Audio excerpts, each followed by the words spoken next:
You guys had better appreciate this one. I want to say at this point, I hate dice. I hate myself. Kind of hate you guys a little bit. More importantly, I hate this fucking movie. Less than 30 seconds in, I'm already swearing. I don't fucking care. Let YouTube demonetize it. In the meantime, do kindly like, share, subscribe, all that good shit, comment. Follow me on Rumble. Yeah. But, yeah, this was a slog. I started the movie at about 7 o'clock. And thought, yeah, I'll make a few notes and it'll be fun. You know? I've never seen Terminator Dark Fate. How bad could it be?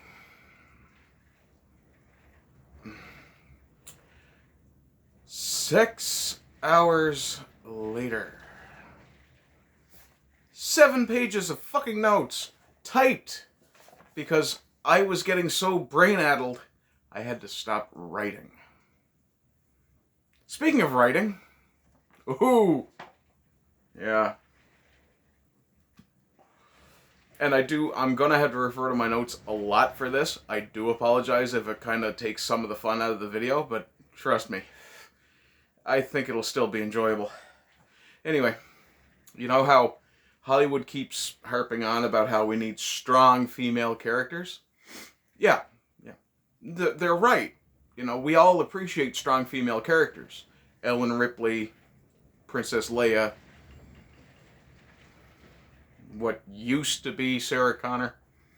Yeah, because Hollywood, why do you keep making the new ones dumb cunts? Or, yeah, you're making them all either dumb cunts or hateful bitches. Or you're destroying the good ones! Like Sarah Connor. Anyway, I should give you guys a little bit of background about why I'm hating on dice. So, I did a poll on my community tab. Please go check it out on my channel. And I had found 3 pieces of fairly randomized. I kind of scrolled through Paramount Plus just to pick 3 random items. I had found Picard Season 3. Oh, thank you in the poll for not picking that. I know at least one of you decided, hey, let's screw with him a little bit. But I do appreciate that you didn't stick me with Picard Season 3. But I was left with 3 choices. Let me see if I've got this right. Yeah. Indiana Jones and the Temple of Doom, Terminator Dark Fate, and in the poll I did say, okay, comment something else you'd like me to review below. And a couple of people did vote for Starship Troopers. Unfortunately, with 2 votes for Indiana Jones, 1 vote for Terminator Dark Fate, and 2 votes for Starship Troopers, I had another person vote for Dark Fate, which left me with a 3-way tie rather than a 2-way, where I would have flipped a coin. So instead I rolled a d6. And because I don't think 1, 2, 3, 4, 5, 6 is a good setup, I went 1, 2, 3, 4, 5, 6. And rolled a 4 and 2 5s. And should have known something was wrong when 3 6s came up facing me. Yeah. Not to say I think this movie was inspired by Satan, but I think this movie was inspired by Satan. There are some good points. Very few. But it had a good start. I'll put it that way. Because they opened with Sarah's psych session tape. And that was really good. That reminds us of the best movie in the franchise. It's good for the nostalgia. But it also potentially invalidates the latter films by reminding audiences that the future is fluid. Because in Terminator 2, they changed the future. Good. And that actually features quite prominently in this fucking movie. So Sarah does a little bit of opening narration after that first scene. The CGI, it's a beach scene with Terminators coming out of the water. It's very good CGI. What you would expect from a Cameron production, especially a Terminator movie. Unfortunately, Linda Hamilton sounds horribly tired. Like, either she was actually drinking as much as Sarah apparently does in this movie when she recorded it, or she was just beat at the end of the day and recording this. Or they woke her up to do it. I don't know. But she does sound horribly tired. And of course, from the trailers, we all know John's dying immediately in this movie. Because, you know, can't have a male messiah anymore. Right, Jimmy? Too much toxic testosterone, of course. Cunt. Anyway, John's death is quick and ruthless. But, and here's what I have a problem with. How did the Terminator, the Arnie-nator, how did that thing know where to find them? It's not like 1998 Guatemala was a hub of digital activity. Like, did the thing just spend a few months just kind of wandering the earth, carrying a shotgun the whole time? Yeah. Then they do the time travel introduction of the... first they introduce Grace. And the effects are good. The fact that they kind of uniquely placed both time travel bubbles, it's new, and that was good, because it gave some unexpected results. Somewhat. And I'm still going to call it either the future Terminator or just Terminator. I am not calling it this Rev 9 bullshit through this entire fucking review. Fuck that.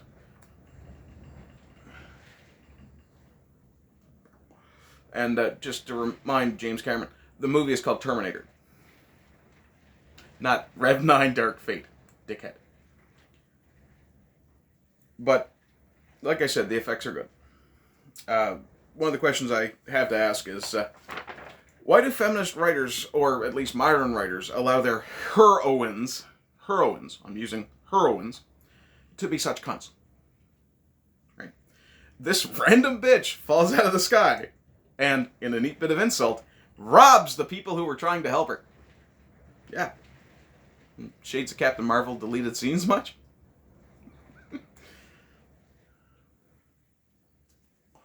And of course we meet Danny and we find out that she's a very nice girl and all this kind of stuff. And she's got a factory job and okay, fine.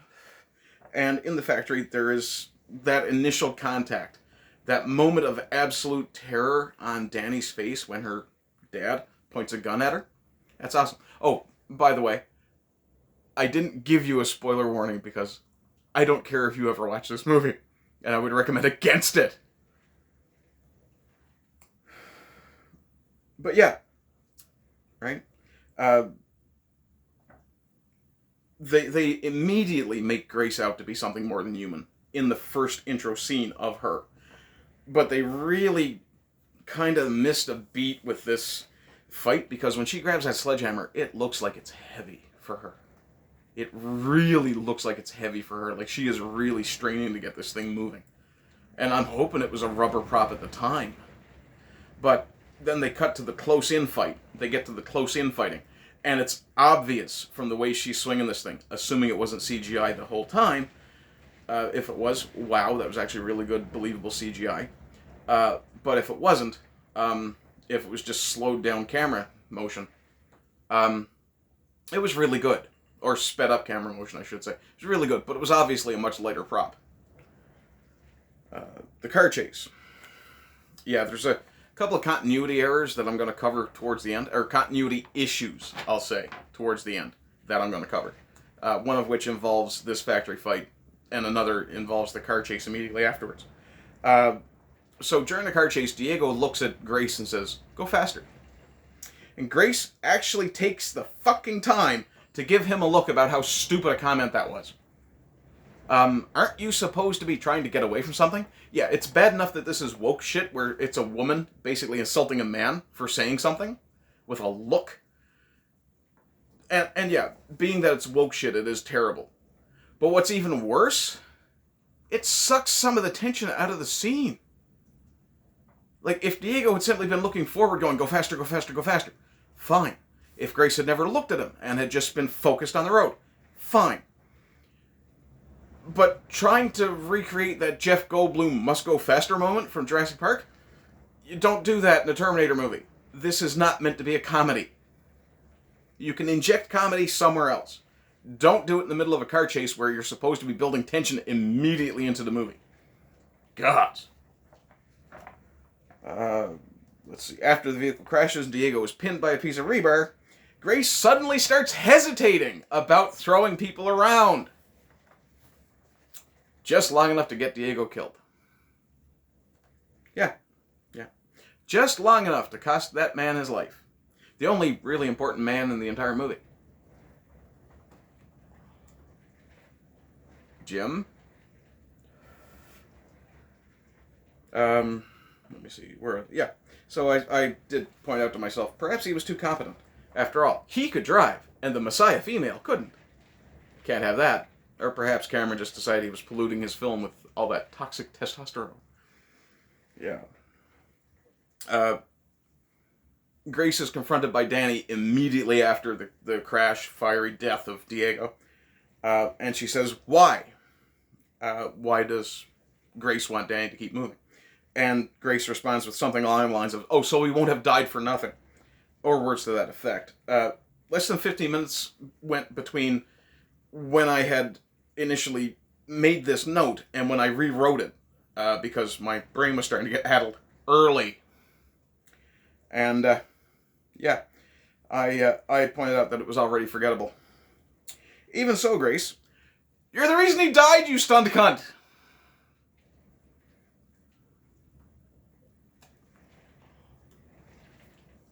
And yeah, that's one cigarette after 11 minutes.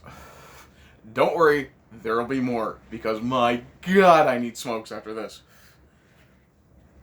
Oh yeah, and then a wild ex machina Connor appears. The very first question I have, which you should remember because both the female heroines ask it again later, both the younger ones. How in the hell did Sarah know where to find them?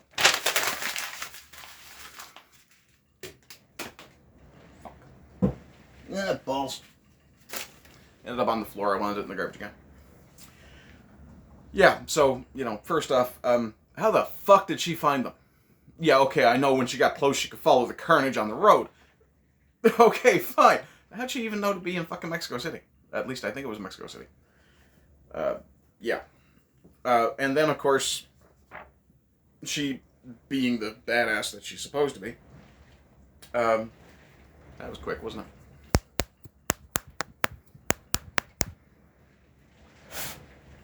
Yeah, being the badass that Sarah's supposed to be, she blasts both Terminators. Yeah, the Terminator splits. Now there's a liquid one and a metal one inside the liquid. But anyway, the Terminator under the bridge. She walks over, throws a grenade down on top of him. Or some sort of explosive device. Don't really know what it was. It looked like a ice pack painted silver. Just a interestingly odd prop. But she goes down to finish off that Terminator. The girls drive off in her car, and she turns around and walks away from the Terminator. Finish the fucking job, you daft bint! And of course, Grace burns out and starts to collapse. And suddenly Danny, who couldn't drive moments before, Danny Sue, is all of a sudden just going to figure it out. Yeah. She's just going to figure it out. Yeah, nobody has to teach her anything. So they end up in the hotel because, of course, Sarah comes to both their rescues. And Sarah keeps her phone in a chip bag to block tracking, or whatever. Or whatever technobabble bullshit they said. But destroys Danny's phone to prevent tracking, and then says she plans to lure the Terminator out when she's, quote, ready to kill it. Well, my supposed tactical genius, don't you think it'd be awfully fucking handy if you had something around to lure that thing out with? Like, say, I don't know, a fucking cell phone it's already been tracking? Fuck. Oh, and Sarah's now a Sarah suit. Yeah. Because apparently now she can just administer powerful medications in whatever dosage she feels like. And to quote my friend the drinker, nah, it'll be fine. I can't really do a Scottish accent. Not with those words, anyway. But, yeah, it'll be fine. Yeah. Grace has a flashback that adds nearly nothing but some pretty visuals to the film. I guess they just needed to make it clear that the heroic character was heroic and volunteered heroically for the augmentation the other guys from the other films maybe didn't want. You know, guys like Marcus and John Connor, when they decided to butcher his character some more than fucking Genesis. Yeah, let's see. So then Grace wakes up and immediately disarms Sarah with a pretty slick bit of camera work, I will admit. Cameron does know his FX shots.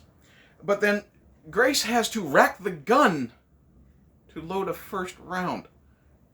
Are you telling me Sarah was pointing an unready firearm at somebody?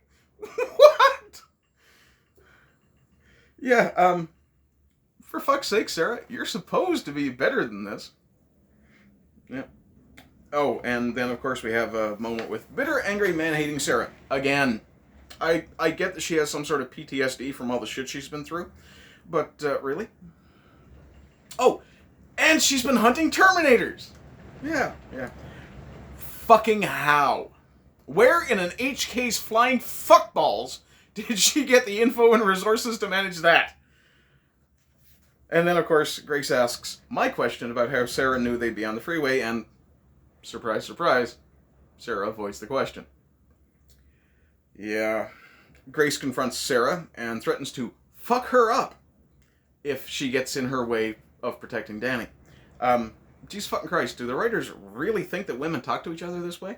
This is how men who have a constant, let me make sure I have this right, who have a constant implied threat of violence between them, establish the order of things when needed. Do the writers think women are all testosterone-fueled toxic bags of controlled aggression like men? What's with this estrogen intimidation shit? Yeah. Sorry. If you want to write a strong female character, don't write them as a male who's a dickhead. Comes off really different when it's a female face going, I will fuck you up. Nah. But of course they don't learn that lesson, and later on in the film, Danny does the same sort of shit. Let's see here. Oh, on the drive. So wait, Sarah mentions Skynet in the hotel, an AI out to kill all of humanity, to which Grace says, never heard of it. And then a minute or so later, Grace mentions Legion, an AI that's out to kill all of humanity. Fuck my life, these women are dumb. Why wouldn't Grace ask Sarah if she meant Legion at the hotel? Or at least bring Legion up, right there. Perfect time. Oh, no, we got an AI in the future too, but we call ours Legion. So, you know, in that moment where Sarah goes, I changed the future, we changed the future, her and John. But, of course, you can't really mention John too much. We changed the future. You're welcome. Not 45 seconds later, that's basically erased when Grace points out there's a whole different, totally new AI out to kill humanity. What was Genesis doing again?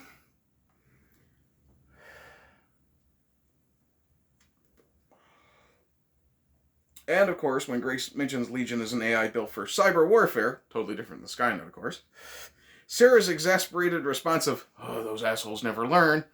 Yeah, that couldn't possibly be aimed at any particular broad group of human beings, could it, Jim? Yeah. I've got a bit of a rant here about Cameron. Fuck you and your self-hating male bullshit, Cameron. Maybe get away from the beta soy cuck atmosphere of Hollywood for a while and see what real men get up to in, say, Florida or Wisconsin. Fuck, come to Newfoundland and see how real men deal with the world for a week. Yeah. And then Danny asks my question, again, about Sarah knowing they were on the bridge. And surprisingly, Sarah actually answers the question. And admits that she's been getting encrypted fucking texts! Encrypted mystery texts. What? Encrypted texts. Okay, fine. We already know there's another Terminator, the Ardent, helping her, because Hollywood trailer editors don't give much of a fuck anymore, apparently. Seriously, though, it's okay to keep some fucking secrets, Hollywood. We know you can. We've heard a few names that end in Steen. Nostalgia and member berries aren't enough to make up for shit writing forever, for the record. But, A, why would Sarah trust these texts? And B, if the future changed, how in the ever-loving fuck is the Arnie-nator aware of when and where this film's Terminator and Grace are going to pop up? It's a good question, I think. But, of course, immediately, Grace, being a superhuman, not an enhanced human, a superhuman, and apparently fucking psychic. You'll catch the psychic thing a little later when we get to the continuity issue. But Grace takes hold of Sarah's phone, smacks the back of it with one quick move, which, okay, maybe she hasn't handled a cell phone in a while, but those things are a little delicate. But that's pretty slick for someone who presumably hasn't handled one in fucking forever, if ever. And, yeah, when asked what she's doing, replies with the king of all bullshit replies. Future shit. And I fucking shit you not, at this point, she instantly has the ability to unencrypt cell phone data by communing with the phone. She literally holds the phone and absorbs the knowledge. Because apparently her brain can process binary code?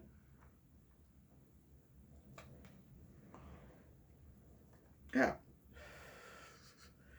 Anyway, then it turns out she finds the coordinates that the texts have been coming from, and turns out these coordinates are tattooed on her belly by her commander, who Grace has a really low opinion of, given her snarky, as if I couldn't remember shit comment. Must have been a guy. Oh, oops. Well, now, we'll revisit that point later as well. And these coordinates Sarah's been getting late-night phone calls from are also where Grace is supposed to go for help. Yeah. If everything gets foobar. So, of course, then they have to figure out how to cross the border.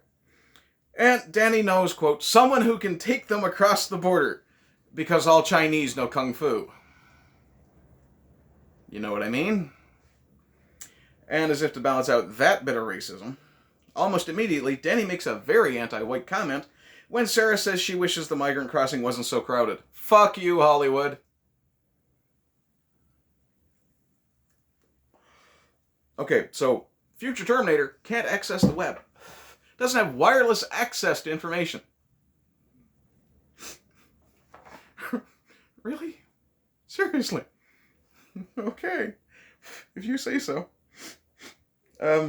Yeah. But then he accesses some internet hub somewhere. Physically interacts with it, by the way. And he sees Laredo as the group's destination. Okay. There's stretching credulity. And then there's this movie that basically wraps credibility in det cord and gelignite. Yeah, just blows it completely to shit. Then we're on the train ride, where Grace tells her story, which gives a little bit of background info about the AI's attack and government's reaction to it. And interestingly, these statist cuck writers, they're from LA, don't fuck with me, you know I'm right. Yeah, these writers portray the governments as dumb. But then the food ran out. Fuck off. Hey, Hollywood, tell me you have no idea where your food comes from without telling me you have no idea where your food comes from. Sarah's bitter some more about not being the Messiah womb. Ladies, don't you feel valued?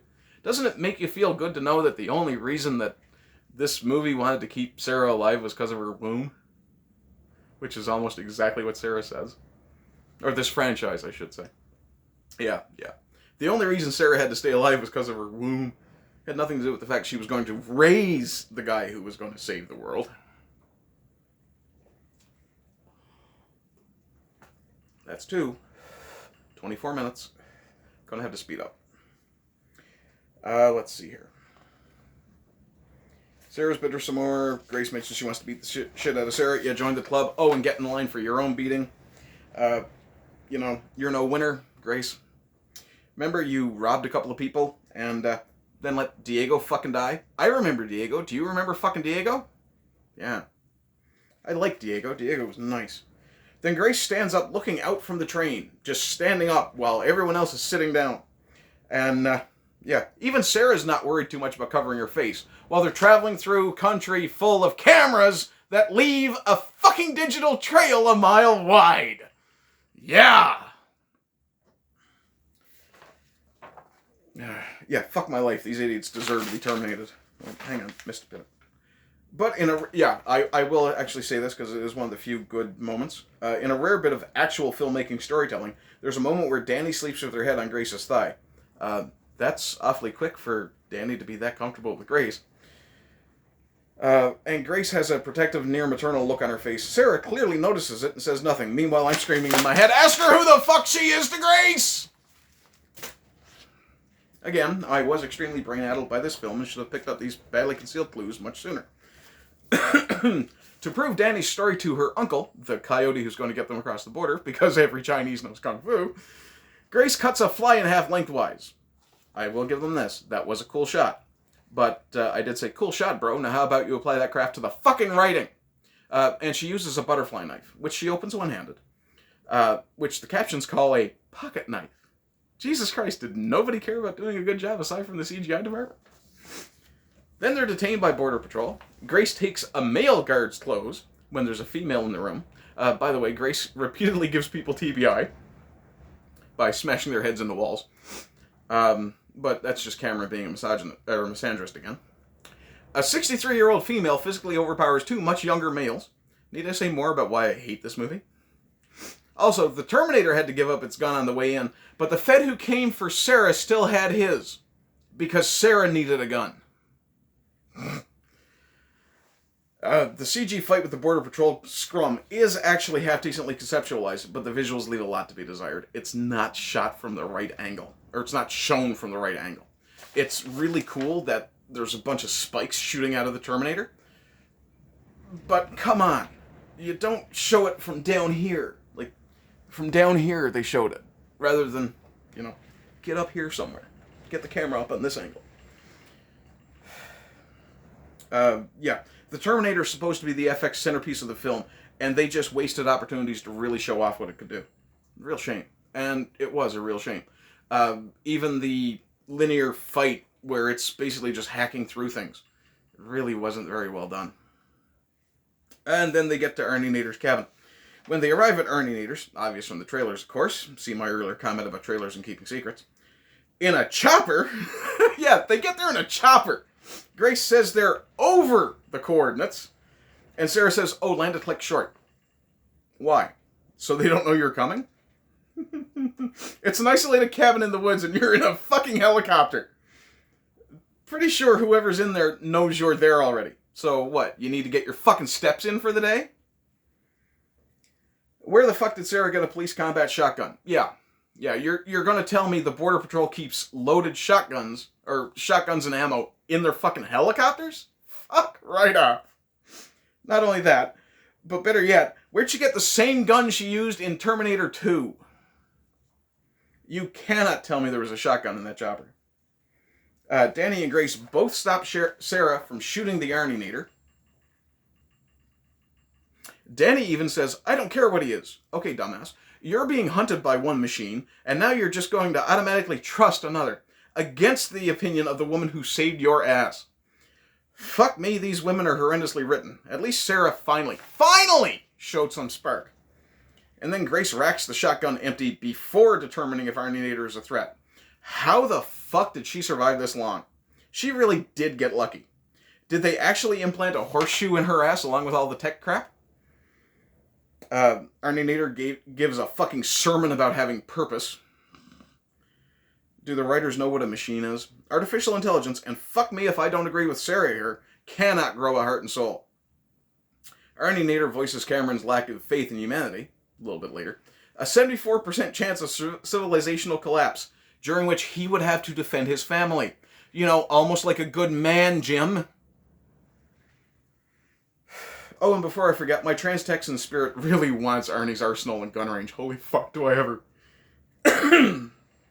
With a decent berm behind the range, because I'm not an inhuman, unfeeling machine, and wouldn't want to plink my neighbors accidentally. Or random hikers. And, of course, Danny Sue, who can't manage to hit a watermelon with over half a dozen shots from a pistol, suddenly bullseyes two with 2 consecutive shots from what looks like a very heavy fucking shotgun. Then there's a scene where the Arnienator is gearing up. There's a snatch of the original Terminator theme. And he decides not to put his shades on. And the whole scene just makes me sad. That whole moment just makes me go, oh, it could have been so good. The future Terminator eventually gets to the cabin. And he breaks Arnie's pictures. Is it emotional too? Do the writers think machines are capable of being peaked? They get to a military base. The Arnienator asks Grace if she can fly a C5 Super Galaxy. And of course Mary Grace says, yeah, of course. Jesus, this chick is so good, why on earth is Terminator still alive if not for plot armor? Danny gives a pep talk as if she were a general. Where the fuck did that come from? Grace has another flashback. Turns out Danny was the one who saved her life. By physically overcoming two very accommodating stunt people and facing down an extremely hesitant gun. And then she has a big speechification moment where she basically finishes it with, fuck fate. Oh, fuck this movie. So Danny isn't the Messiah womb. She's the Messiah, because of course she is. And of course, the line that Kyle Reese left Sarah with is co-opted for a Mary Sue. Because you gotta tear everything good in history down, don't you, Jim? There's a plane dam fight sequence. Surprisingly good, but then FX-heavy sequences are Cameron's forte. And something you expect in a Terminator movie. But who knew Humvees were watertight? Fucking Humvee, watertight. Sure, after it's fucking fallen out of an aircraft. Inside the dam, Danny suddenly has no fear and a better grasp of tactics than Arnienator or Sarah. She really is awesome. It took Sarah a whole movie and a skin-of-her-teeth climax survival to develop that fearlessness, and 10 plus years after to get good at tactics. With training. I guess the Latinx must be a special breed. And yes, I use the word Latinx intentionally, ironically, and insultingly in this case. Grace admits to it having been a suicide mission, and now Danny is a surgeon, or at least knows enough to do a rough extraction of a technological implant. And then she swears at Spanish at the Terminator because it needs to die scared or something. Yeah. God damn it, Carl, wake up. For fuck's sake. Yeah, this is Sarah basically rouses the old school Arnienator by looking at it and going, God damn it, Carl, wake up. The schmaltz is thicker than the poutine smoothie. And then there's a finale at a playground. So, yeah. Danny, an illegal immigrant who is likely the subject of a national manhunt, and Sarah, already established as a terrorist under a national manhunt, are, just going to run around loose, stalking a little girl. Man, these writers are almost as blind to optical consequences as the guys on Wonder Woman 84. She-Hulk. Yeah. And of course, one more member, Barry. They drive off in a Jeep that looks a lot like Sarah's old one. Now, let me get to the continuity issues. And some of these are resolved very unsatisfyingly. There's a moment in the factory fight where Grace is obviously slashed across the belly. There's not even sign of any damage to her clothes, let alone any blood, just a few moments later. So, they cut something there. I'm going to need one more.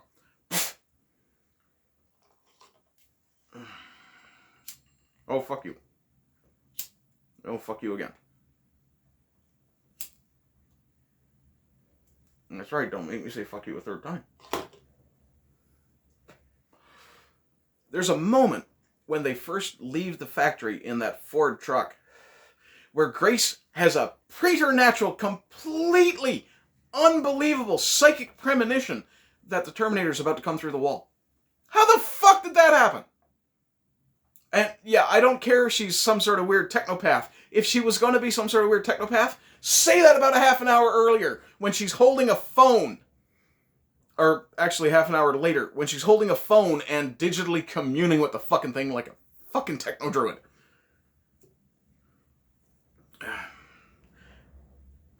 Grace not knowing who Sarah is gets explained by the future having been changed by T2, which is a very flimsy thing, especially when John was killed on orders from a future that never happened. I fucking hate writers who don't bother to establish universal mechanics for their magical plot devices before they do their writing.